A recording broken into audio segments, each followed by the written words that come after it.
Babylon का सबसे अमीर आदमी का अमीर होने का रहस्य, जिसे जान के और करके कोई भी व्यक्ति अमीर बन सकता है। खाली पर्स के साथ इलाज, जिससे हमेशा आपके पर्स भरे रहेंगे। धन के 5 नियम, जो अरकाद नाम का बेबीलोन का सबसे अमीर आदमी अपने पुत्र को बताया था, जिसे जानकर वह बहुत अमीर बन गया। हेलो दोस्तों, माइंड डो चैनल में आपका स्वागत है। आज हम the richest man of Babylon book का समरी जानेंगे, जिसका ऑथर जॉर्ज एस क्लासन है। तो शुरू करते हैं। Chapter 1, a man who desired gold. Bansir Babylon में रथ बनाने का काम करता था। वह अपने घर के दीवार पर बैठा हुआ अपनी आंगन को उदासी से देख रहा था, जहाँ एक अधूरा रथ पड़ा हुआ था। बंजीर की पत्नी बार बार घर के दरवाजे पर आकर झांक रही थी, जिससे पता चलता था कि घर में खाने को कुछ नहीं है और उसे जल्दी से उस अधूरे रथ को पूरा करना चाहिए, ताकि ग्राहक से उसे पैसे मिल सके। बंजीर अपने सोच विचार में इतना खोया था कि उसे अपने व्यस्त शहर की कोलाहल सुना ही नहीं दिया।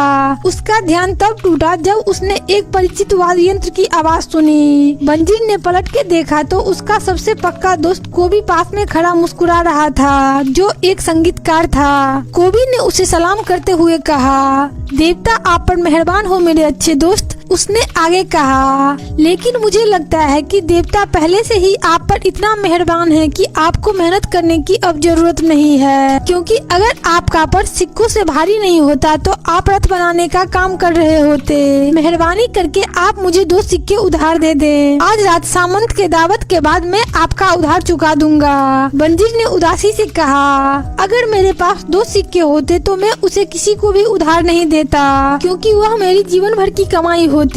कोई भी व्यक्ति अपनी पूरी दौलत किसी को उधार नहीं देता, भले ही वह उसका सबसे पक्का दोस्त क्यों न हो। कोबी ने हैरानी से पूछा, क्या तुम्हारे पर्स में एक भी सिक्का नहीं है? इसके बावजूद तुम दीवार पे पुत बने बैठे हो। तुम उस रथ को पूरा क्यों नहीं करते?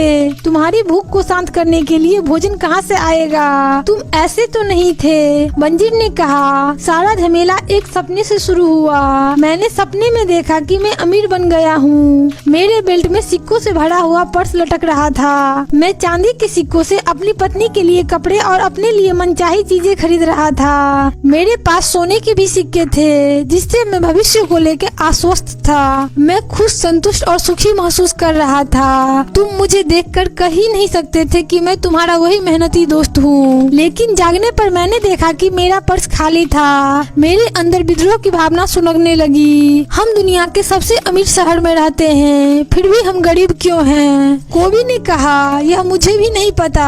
हमारी हालत एक जैसी है। क्यों न हम अरकाद के पास जाकर अमीर बनने का रहस्य सीखें। यह ज्ञान उसने अपने पुत्र नोवाजिर को दिया था, जिससे उसका पुत्र बहुत अमीर बन गया।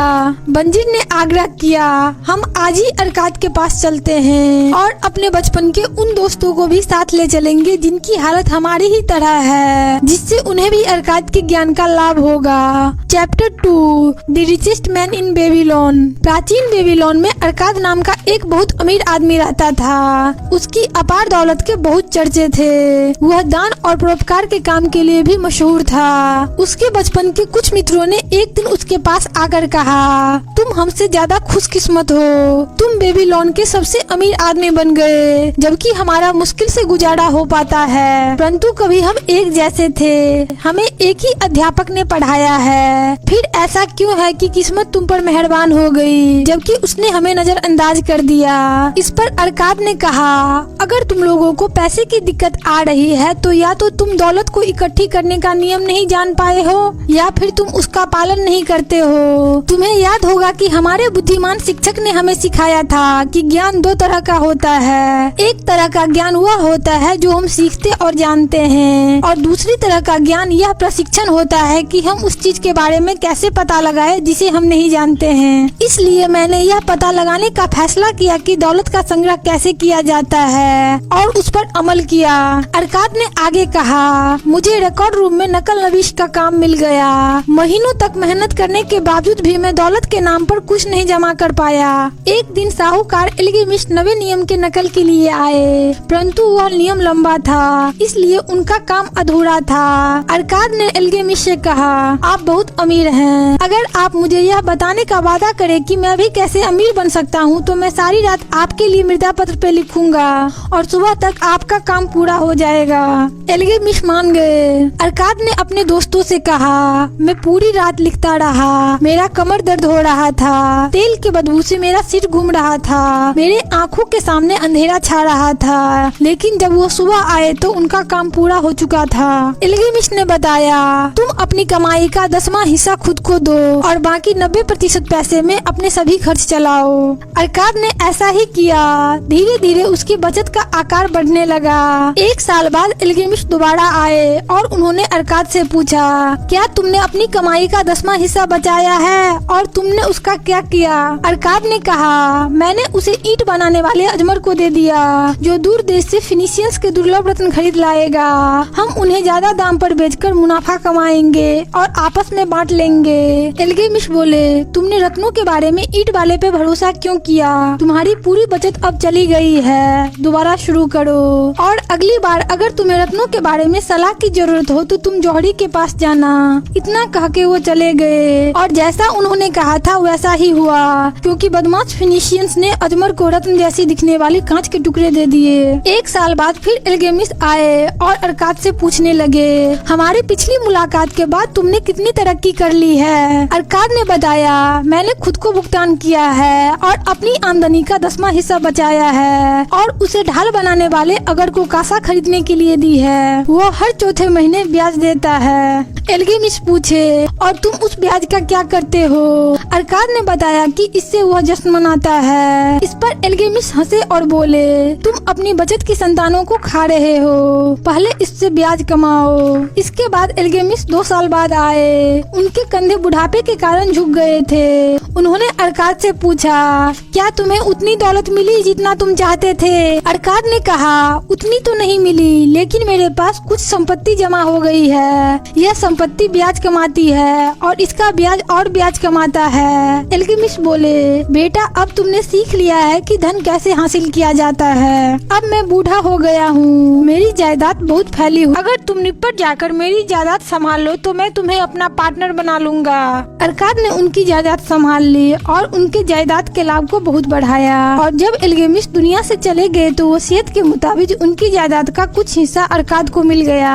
अरकाद ने अपने बचपन के मित्रों से कहा, तुम भी अपनी आमदनी का 10वां हिस्सा खुद को दो। इसके बाद अपने बचत से अपने लिए काम करवाना सीखो, बुद्धिमान लोगों से सलाह लो। अरकाद के मित्रों ने उसे धन्यवाद देकर उससे विदा ली। लौटते समय कुछ मित्र खामोश थे, क्योंकि वे अरकाद की बातों का पूरा मतलब नहीं समझ पाए थे। कुछ आलोचना कर रहे थे, क्योंकि वह सोच रहे थे कि अरकाद को अपनी कुछ दौलत अपने गरीब दोस्तों में बांट देना चाहिए, परंतु कुछ के आंखों में एक चमक थी। वे लोग कई सालों तक अरकाद के पास बार बार मिलने गए और उनसे सलाह ली। आप भी अपनी आमदनी का 10% भाग खुद को दें। Chapter 3 the 7 cures for a lean purse. जब सम्राट सार्गन अपने दुश्मनों को हराकर बेबीलोन लौटे तो पता चला कि मजदूर बेरोजगार हैं। लोगों के पास सामान खरीदने के लिए पर्याप्त पैसे नहीं हैं, क्योंकि सारा धन कुछ अमीर लोगों के पास चला गया है जो धन कमाने का तरीका जानते हैं। सम्राट ने कहा, सब लोग यह क्यों नहीं सीखते कि धन इकट्ठा कैसे किया जाता है ताकि शहर का हर आदमी अमीर बन जाए। उन्होंने इसके लिए अरकाद को बुलाया और अमीर बनने का रहस्य बताने का आग्रह किया। एक कक्षा में 100 लोगों का बैठने का प्रबंधन हुआ, जिसमें अरकाद खाली पर्स के साथ इलाज बताने वाला था, जिससे पर्स मोटा हो जाए। अरकाद ने पहला इलाज बताया कि अपने 90% आमदनी में ही अपना खर्च चलाएं और 10% आमदनी खुद को दें। उसने दूसरा इलाज बताया कि अपने खर्च को नियंत्रित करें, अपनी आवश्यकता के चीजों को ही लें और अपने खर्च का बजट बनाएं। तीसरे इलाज में अरकाद ने बताया कि अपने बचत के धन का निवेश करें, यह सुनिश्चित कर ले कि हर सिक्का के निवेश से आपको आमदनी होता रहे। चौथा इलाज यह है कि अपने जमा पूंजी को नुकसान से बचाएं, वही निवेश करें जहां आपका मूलधन सुरक्षित हो और उचित ब्याज आता रहे। पांचवा इलाज, अपने घर का मालिक बने। छठा इलाज, अपने भविष्य की आमदनी के लिए धन का निवेश करें, अपने बुढ़ापे और अपने परिवार की रक्षा के लिए पहले ही व्यवस्था कर लें। और सातवां इलाज, अपनी आमदनी की क्षमता बढ़ाएं। हमारे पास अपने काम के क्षेत्र से रिलेटेड जितना ज्यादा ज्ञान होता है हम उतना ही ज्यादा कमा सकते हैं। Chapter 4 meet the goddess of good luck.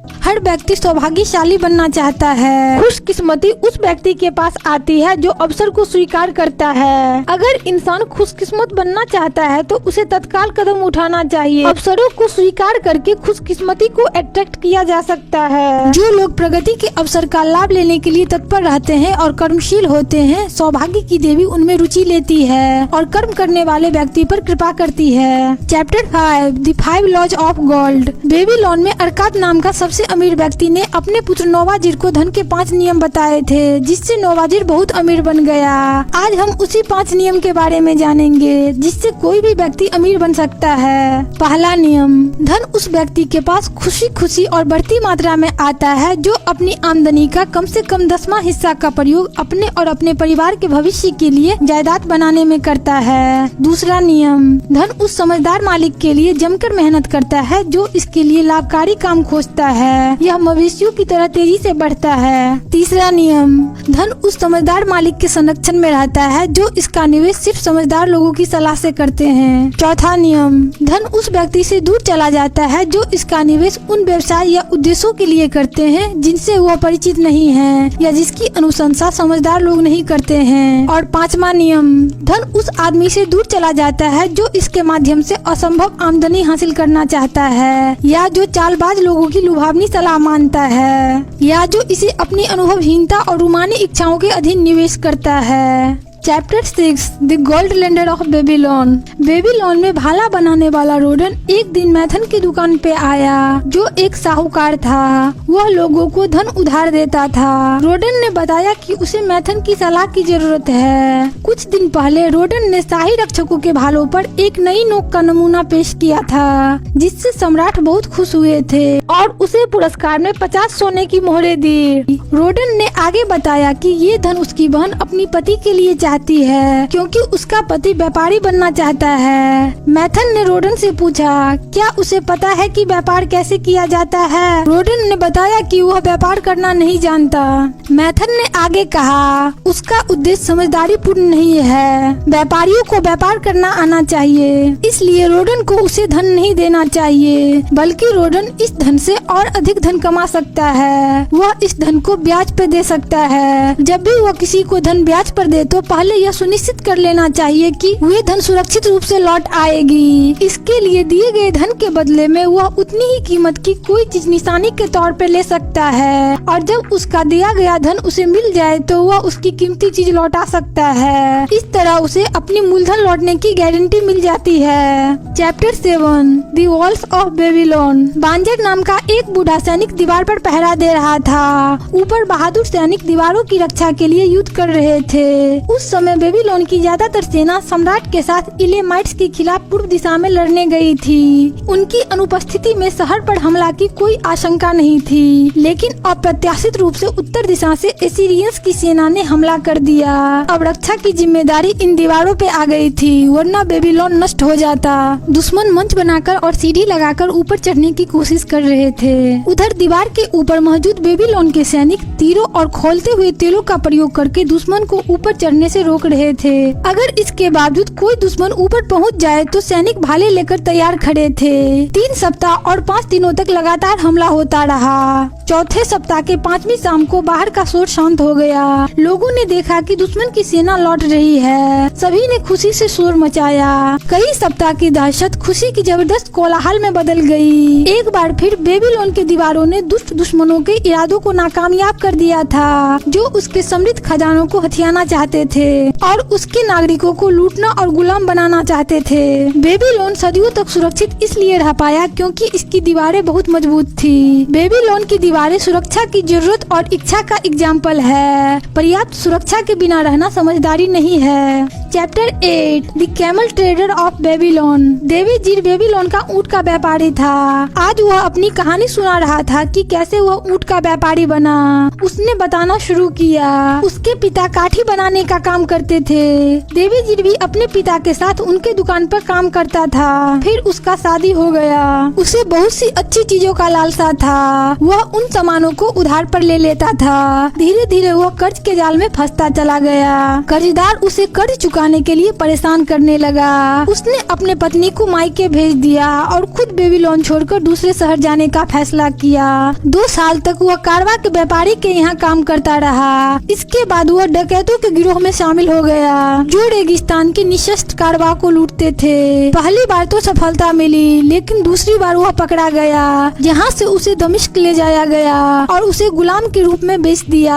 वहाँ उसे सीरिया के रेगिस्तानी कबीले के मुखिया ने उसे खरीदा और अपने चारों पत्नियों के सामने खड़ा करके कहा वे इसे अपना किन्नर बना सकती है। इस पर सबसे बड़ी पत्नी बोली, हमारे पास बहुत से किन्नर हैं, लेकिन ऊँटों का देखभाल करने वाले गुलाम कम हैं। इस गुलाम से पूछो कि क्या इसे ऊँटों का देखभाल करने आता है। देवी जी अपनी खुशी को छुपाते हुए बोला, हाँ मैं उसे बिठा सकता हूँ, उस पर बोझ लाद सकता हूँ, उसे बिना थके लंबी यात्राओं पे ले जा सकता हूँ। अगर जरूरत पड़े तो मैं उसके साजो सामान का मरम्मत भी कर सकता हूँ। देवी जी को सबसे बड़ी पत्नी सीरा का ऊँट संभालने के लिए सीरा को दे दिया गया। जब देवी जी सीरा को उसके माँ के यहाँ ले जा रहा था तो देवी जी ने उसे धन्यवाद दिया और बताया कि वह जन्म से गुलाम नहीं था। इस पर सीरा बोली, अगर किसी व्यक्ति में गुलाम की आत्मा है तो वह चाहे जन्म से कुछ भी हो, अंततः वह गुलाम ही बन जाएगा। इंसान भी पानी की तरह अपनी स्तर पे पहुंच जाता है। अगर किसी व्यक्ति में स्वतंत्र नागरिक की आत्मा है तो वह अपने दुर्भाग्य के बावजूद भी सम्मानित नागरिक बन जाएगा। देवी जी 1 साल से ज्यादा समय तक गुलामों के साथ रहा, परंतु वह उससे जुड़ नहीं पाया। एक दिन सीरा ने देवी जी से पूछा, शाम को बाकी गुलाम आपस में मिलते हैं, एक दूसरे से हंसी मजाक करते हैं, परंतु तुम अपने तंबू में अकेले क्यों बैठते हो। इस पर देवी जी ने कहा, मैंने आपकी कही गई बातों पे विचार किया है, मुझे नहीं लगता है कि मुझ में गुलाम की आत्मा है, इसलिए मैं अलग बैठता हूँ। इस पर सीरा ने उसे विश्वास में लेके कहा, मुझे भी अलग बैठना पड़ता है, मेरे माता पिता ने बहुत सा दहेज दिया था, इसी कारण मेरे पति ने मुझसे शादी की थी, उन्हें मुझसे जरा भी प्रेम नहीं है। एक दिन सीरा ने कहा, मेरी माँ बहुत बीमार है।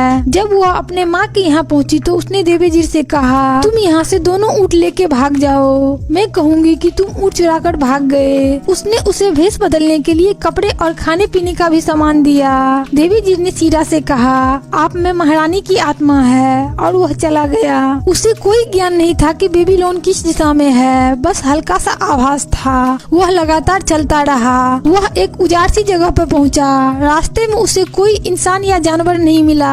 यात्रा इतनी भीषण थी कि बहुत कम लोग इसे करने के बाद जिंदा बचे होंगे। उसका भोजन पानी खत्म हो गया। 9वें दिन वह अपने ऊँट से फिसलकर नीचे गिर पड़ा। जब सुबह आँख खुली तो वह खुद से पूछा, मुझ में स्वतंत्र नागरिक की आत्मा है या गुलाम की। वह चलना शुरू किया। जल्दी ही वह उपजाऊ इलाके में पहुंच गया, जहां उसे पानी, घास और फल मिले और उसे बेबीलोन का रास्ता मिल गया। इस कहानी से हमें पता चलता है कि जहां संकल्प होती है वहां राह निकल आती है। Chapter 9 the clay tablets from Babylon. Babylon के अवशेषों में कई मृदा पत्र मिले, जिसमें कर्ज से निपटने की योजना बताई गई थी। इसमें बताया गया है कि यदि कोई व्यक्ति कर्ज में है तो उसे अपने 70% आमदनी से अपना घर चलाना चाहिए, 20% आमदनी से कर्ज चुकाना चाहिए और 10% आमदनी खुद के लिए रखना चाहिए। इन मृदा पत्र पर देवी जी नाम का ऊँट का व्यापारी का रिकॉर्ड था। जब वह बेबीलोन लौटा तो इसी योजना को अपनाकर अपना सारा कर्ज खत्म किया और सम्मानित व्यापारी बना। Chapter 10 the luckiest man in Babylon. Sharru Nada Babylon का समृद्ध व्यापारी था। उसके साथ एक युवक था जिसे वह दमिश्क से ला रहे थे। उस युवक का नाम हदान उल्ला था, जो शारूनदा के पुराने पार्टनर अर्द उल्ला का पोता था। शारूनदा अर्द उल्ला का इतना कृतज्ञ था कि वह उसका कर्ज कभी नहीं उतार सकता था। उसे अर्द उल्ला के पोते के लिए कुछ करना था। यह युवक काम करने को खराब मानता था। शारूनदा युवक और उनका कारवां बेबीलोन में प्रवेश कर रहे थे। एक खेत में 3 बूढ़े किसान खेत की जुताई कर रहे थे। ये वही लोग थे जो 40 साल पहले वही जुताई करते हुए मिले थे। शारूनदा ने उस युवक को बताया कि जब मैं तुम्हारी उम्र का था, मैं और मेगिडो नाम का एक किसान था। इन लोगों को जुताई करते हुए देखकर मेगिडो ने कहा था, वे लोग ठीक से काम नहीं कर रहे हैं, हम दोनों जंजीर से बंधे हुए थे। हदान उल्ला ने पूछा, आप जंजीर से क्यों बंधे हुए थे? शारूनदा ने आगे बताया, मैं गुलाम था। मेरे भाई ने अपने एक मित्र को मार डाला और मेरे पिता नहीं चाहते थे कि उस पर मुकदमा चले, इसलिए उन्होंने मुझे मृत व्यक्ति की विधवा के हवाले कर दिया और उस विधवा ने मुझे गुलामों के व्यापारी हाथों बेच दिया। हम दोनों के साथ 2 और लोग थे, एक जेवेदो और दूसरे को हम समुद्री डाकू कहते थे, क्योंकि उसने अपना नाम नहीं बताया था और उसके छाती पर समुद्री डाकू की तरह 2 सांप गुदा हुआ था। जेवेदो और समुद्री डाकू ने कहा था, मेहनत कौन करना चाहता है। अच्छा है ये तीनों बस काम चला रहे हैं। शाहरुनदा ने आगे कहा, मैं उस रात दहशत में था क्योंकि सुबह गुलामों को बेचा जाने वाला था और शाम तक नहीं बिकने पर सम्राट के लोग उन्हें खरीदकर ईंट उठाने का काम देते, जो बहुत कठोर था। उसने गार्ड से पूछा तो गार्ड ने बताया कि जब गुलामों के बाजार में जाना तो पूरी कोशिश करना कि कोई तुम्हें खरीद ले। उसने यह अच्छी खबर अपने मित्र मैगिडो को बताया। मैगिडो ने शाहरुनदा से कहा, अगर काम अच्छी तरह किया जाए तो काम करने वाले को हमेशा इससे लाभ होता है। तुम भी अपने मालिक के लिए पूरी दिल से काम करना। जब उसे गुलामों के बाजार में ले जाया गया तो एक किसान मैगिडो से खेत और फसल के बारे में पूछने लगा और उसे खरीद कर ले गया। एक मोटा और अच्छे स्वभाव वाला व्यक्ति ने पूछा, क्या यहाँ कोई बेकर है? शाहरुनदा ने कहा, आपके जैसा अच्छा बेकर कोई दूसरे घटिया बेकर को क्यों खोज रहा है? क्या मेरी तरह किसी इच्छुक युवक को अपनी कला सिखाना ज्यादा आसान नहीं होगा?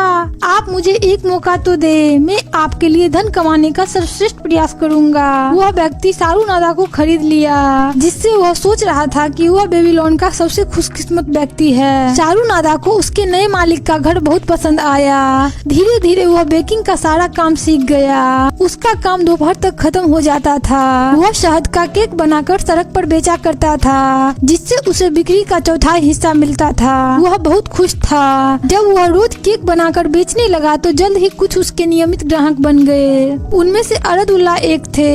एक दिन उसने शाहरुनदा से कहा, मुझे तुम्हारे केक पसंद हैं, परंतु तुम्हारी मेहनत उससे भी ज्यादा पसंद है। शाहरुनदा ने हदानुल्ला से कहा, तुम इस बात का मतलब नहीं समझ सकते कि यह शब्द मेरे लिए कितना मायने रखता था। एक दिन अरदुल्ला ने शाहरुनदा को विश्वास में लेकर बताया कि वह एक गुलाम है और अपने मालिक का पार्टनर भी है। उसके पास पर्याप्त पैसे हो गए हैं जिससे वह स्वतंत्र हो सकता है, लेकिन अभी काम ठीक से नहीं चल रहा है। इस पर शाहरुनदा ने कहा, आप अपने मालिक से बंध के न रहें, स्वतंत्र व्यक्ति की भावना फील करें। अगली बार जब अरदुल्ला मिले तो वह एक बदले हुए इंसान थे। अब वह स्वतंत्र व्यक्ति बन गए थे। शाहरुनदा के मालिक के घर पे एक स्वास्तिक नाम की महिला काम करती थी। वह चिंतित थी कि मालिक ने सूदखोर से जो धन लिया था उसके बदले में शाहरुनदा को बंधक बना दिया है। अगले दिन जब शाहरुनदा केक बना रहे थे तो सूदखोर के गुलाम उसे ले गया। उसे रेगिस्तान में बहुत सारे मजदूर से काम करवाने का काम दिया। वह बीमार हो गया। कई दिनों बाद एक संदेश वाहक उसे बेबीलोन ले जाने आया। जब उसने मालिक को देखा तो उसे बहुत आश्चर्य हुआ। वह अरदुल्ला थे। वह अंदर जाते समय गुलाम की तरह पीछे चलने लगा, लेकिन अरदुल्ला ने इसकी इजाजत नहीं दी। अरदुल्ला ने शाहरुनदा के गुलामी के दस्तावेज निकाले और उसे जोर से पटक दिया और उस पर तब तक कूदते रहे जब तक कि मृदा पत्र धूल नहीं बन गया और दोनों बेबीलोन आ गए और पार्टनर की तरह काम करने लगे। अब हदानुल्ला समझ गया था कि काम ही सफलता का रहस्य है। उसने शाहरुनदा को धन्यवाद दिया और अपनी नई जिंदगी की शुरुआत की। Chapter 11 an historical sketch of Babylon. इतिहास के पन्नों में यह बहुत वैभवशाली शहर था। यहाँ सोने और रत्नों से भरपूर खजाना था। बेबीलोन हमें सिखाता है कि उपलब्ध संसाधनों का प्रयोग से मानवीय क्षमता की महान लक्ष्य को हासिल किए जा सकते हैं। बेबीलोन के पास सिर्फ दो ही प्राकृतिक संसाधन थे, उर्वरक भूमि और नदी का पानी। वहाँ के इंजीनियरों ने बांध और बड़ी नहरों के द्वारा नदी के पानी की दिशा बदल दी और उर्वरक भूमि को पानी से सिंचित किया। अब बेबीलोन का शहर के रूप में अस्तित्व नहीं है। बेबीलोन का वैभव धुंधला पड़ चुका है, परंतु इसका ज्ञान अब भी सुरक्षित है। अब संक्षेप में रिमाइंड कर लेते हैं। अपने कमाई का 10% खुद को दें, खर्च को नियंत्रित करें, अपने सभी आवश्यकताओं को 90% आमदनी में पूरा करें, जमा पूंजी को नुकसान से बचाएं, अपने घर का मालिक बने। हमने धन के 5 नियमों के बारे में जाना।